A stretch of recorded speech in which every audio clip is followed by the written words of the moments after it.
Woi, orang pesawat itu, woi. Mau cari apa kau? Tidak ada rumput. Woi, Video dua pemuda nyamar jadi pencari rumput di sawah orang untuk hindari razia polisi viral. Video itu diunggah oleh Instagram @memomedsos pada Selasa, tanggal 18 Januari tahun 2022. Video yang diambil oleh anggota polisi itu memperlihatkan dua pria yang tengah berada di tengah sawah. Pemuda itu terlihat mencabuti tanaman yang ada di sawah. Sejumlah polisi pun terlihat berada di jalan menunggui motor terparkir, yang diduga milik pemuda itu. Motor yang terparkir itu tak memiliki spion dan juga tak ada helm di atasnya. Kemudian anggota polisi terus memanggil mereka untuk segera naik. "Ini hei orang ke sawah itu hei. Mau cari apa kok tidak ada rumput?" teriak perekam video. "Kita hitung sampai 3. 1 2, teriak petugas lainnya.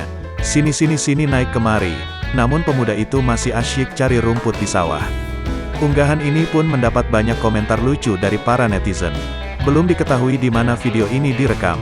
Namun dari plat dan logat bicaranya, video ini direkam di daerah Sulawesi. Sedangkan seorang netizen menuliskan jika kejadian ini direkam di Gorontalo.